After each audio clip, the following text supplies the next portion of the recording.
The Shadow Queen, a love forged in deception. Prologue, the flower of Bithoor. In the vibrant valley of Bithoor, where the Lotus Realms meet the multicultural heart of Avalon, lived Shreya.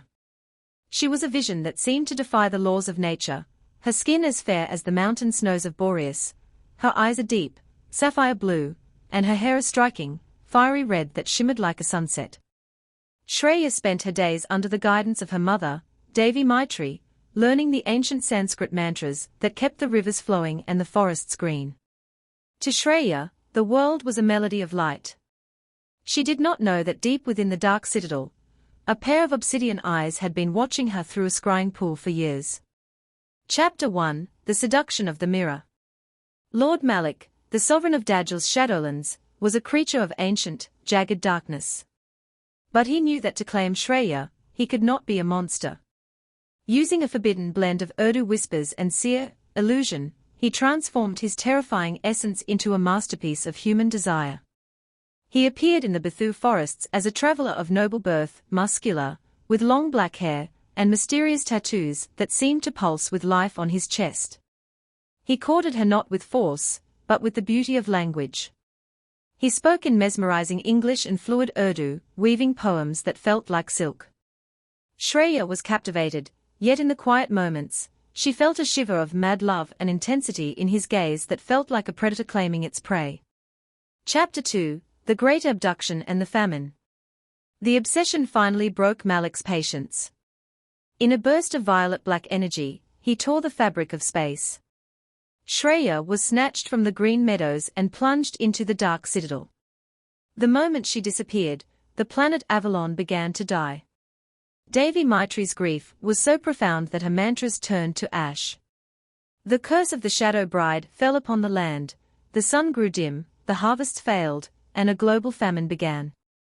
Without Shreya's light, the Lotus Realms began to wither into a grey wasteland. Chapter 3: The Gilded Cage of the Citadel. Shreya awoke in a room of obsidian and gold. When Malik first revealed his true, monstrous form, her heart nearly stopped from terror. But Malik, driven by a desperate, twisted devotion, quickly returned to his beautiful human illusion. He treated her like a goddess. He filled her chambers with the scent of Bengali herbs and hired servants to speak to her in her native Hindi so she wouldn't feel alone. Every night, he came to her in his handsome guise. It was a life of paradoxical devotion. He was her kidnapper, yet he treated her with a lavish tenderness that made her feel like the center of the universe. Shreya was trapped in a cycle.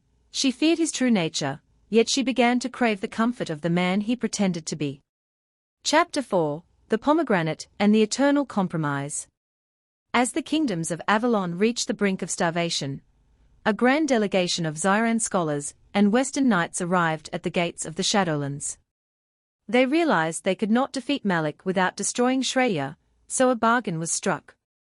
Before she left for her first 6 months of freedom, Malik handed her a dark pomegranate. "Eat," he whispered in a mix of Urdu and Hindi, "and you will see the beauty in my shadows." As the juice stained her lips, the magic bound her soul to the citadel. Epilogue: The balance of light and dark. Shreya returned to her mother, and with her arrival, the spring and summer returned to Avalon. But every year, when the leaves turn red, the color of her hair, she must return to the Dark Citadel. Over time, Shreya stopped being a victim and became a ruler. She used her influence to soften Malik's cruelty, turning the Shadowlands into a place of dark order rather than chaotic evil. They raised 4 children of twilight, beings of immense power, who could walk between the sunlit temples and the volcanic fortresses.